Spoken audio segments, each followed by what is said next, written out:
ఓం శక్తి ఓం ఓం శక్తి ఓం. మందిరము, మస్జిదు, చర్చు, గురుద్వారా లోపలికి ఆ భక్తులతో మనుషులతో మాట్లాడిన యూట్యూబ్ ఛానల్ అండి ఈ 9 అంకెలంకితమం అమ్మ కనకదుర్గమ్మ. ఈ అమ్మే ఈ 4 మతాలకి పరిపాలిస్తుంది. ఎస్, ఈ సత్యమైన మాట. చాలామంది కమాల్గా నాతో సంఘర్షాలు సంవాదాలు అంతరం ఆడుతూనే ఉంటారు. క్రైస్తవులు ముస్లిమ్స్లే ఎక్కువగా నాతో సంఘర్షణ చేశారండి. క్రైస్తవులు అంటారేంటి, సృష్టికర్త ఆ యేసుక్రీస్తు ప్రభువు యెహోవా అని అంటుంటారు. అయితే ఇది కమాల్ అంతరంగ మాటలు. ఇది ఒకరి మీద విరోధంగా మాట్లాడే యూట్యూబ్ ఛానల్ కాదు. మీరు అనుకుంటే సృష్టికర్త యెహోవా యేసుక్రీస్తు అనుకోండి, అది మీకు వస్తాం.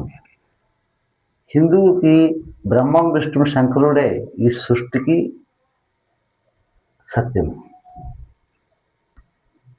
ఇది అంతరంగ మాటలు. అలాగే ముస్లిమ్స్లు కూడా అల్లల్లా అక్బర్ అల్లా కోసమనే ఈశ్వర్ అల్లా అనుకుంటారు. కాకపోతే ఇక్కడ మనము అర్థం చేసుకున్న మాటలు ఏంటంటే, ఆలోచించవలసిన మాటలు ఇందులో ఉన్నాయి. ఏంటి ఇందులో మనము తీయాలి మాటలు. అది ఎలా అంతరంగ మాటలు. యేసుక్రీస్తు ప్రభు ఆనాడు ఏం పాపం చేయకుండానే ఆ యొక్క కల్వరి శిలువను మోసుకొని వెళ్ళారు. కానీ ఆ కల్వరి శిలువను మోయడానికనే మానట్లు మోయలేము.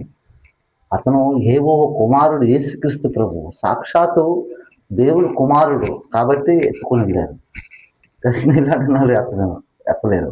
అందులో 3 ఉన్నారు. అంటే యేసుక్రీస్తు దొంగడు ఉన్నాడు, మంచోడు, 3 కూడా ఉన్నారు అక్కడ కనిపిస్తున్నారు. అయితే ఆ రక్షక భటులు కొరడాలతో కొడుతున్నారు, రక్తం కారుతుంది. అంటే మన కోసం పాపం విమోచించడానికని యేసుక్రీస్తు జన్మించాడు. ఇది సత్యం. కాకపోతే అక్కడ మనము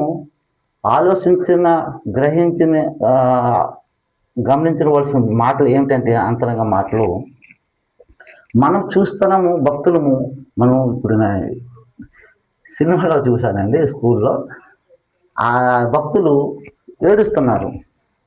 కానీ అందులో అంతరంగ మాటలు ఏంటంటే, యేసుక్రీస్తు అతని దగ్గర ఆ యొక్క శక్తి లేదా రక్షించుకోవడానికని ఉంది.